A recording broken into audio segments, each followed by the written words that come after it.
Here are only a handful of reasons why the lie detector test is a tool based on junk science and one that you should avoid at all costs.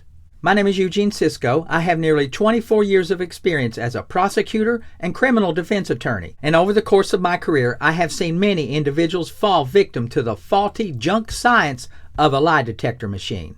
The current polygraph and its predecessors have been around for nearly 100 years. By now, you'd think that the individuals that build, rely on, and use those machines would have worked out the bugs by now. But they haven't. The same problems that plague the current polygraph machine of today are the same problems that they've had with those types of machines since they've been around. In fact, they were so unreliable in the late 80s, employers were banned from using them in the workplace. And in the late 90s, in a case called Schaefer v. United States, the Supreme Court held that a lie detector test was not admissible in a criminal case. Many critics of the polygraph machine have the failure rate hovering around 45%. Advocates of the polygraph test, like the American Psychological Association, have the success rate of somewhere between 70 and 90%.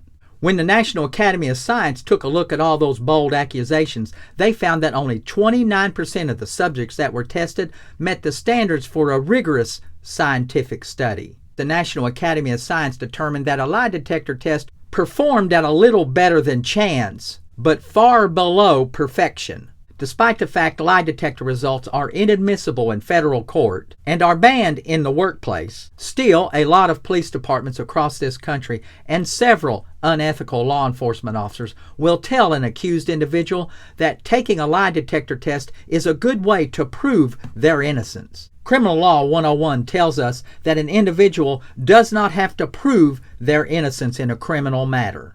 That's just wrong, and those officers know it. It is the government that has the burden of proving that an individual is guilty of committing a crime. So here are some of the factors that make a lie detector test unreliable.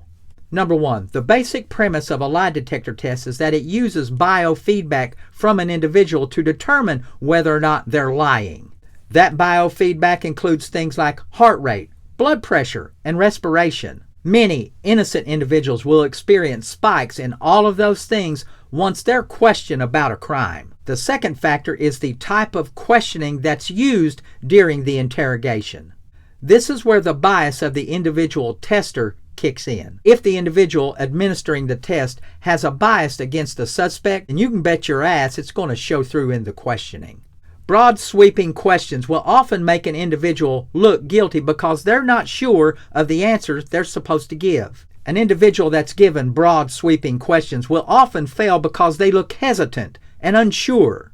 Likewise, an innocent person that's being drilled with pointed, accusatory questions will often find themselves under more stress, and that can have a negative effect on the results of that test. And finally, any test that's administered by a human is prone to the mistakes that humans often make. An individual's education and training in the operation of the machine and their ability to correctly analyze the result play a huge role as to whether or not you fail or pass that lie detector test. It goes without saying, if you've been accused of a crime, you should never submit to taking a lie detector test unless you consult an attorney first. If you've been accused of a crime, under the United States Constitution, you do not have to prove that you're innocent. If you found this information helpful, leave me a comment and share it with a friend. If you're currently experiencing a problem about this issue or anything else that you see on my page, and you're not really sure where to go or who you can trust, but you'd like me to make an evaluation of your case, take a look at my page, book a call, or send me a message, and I'll show you how you can get that done.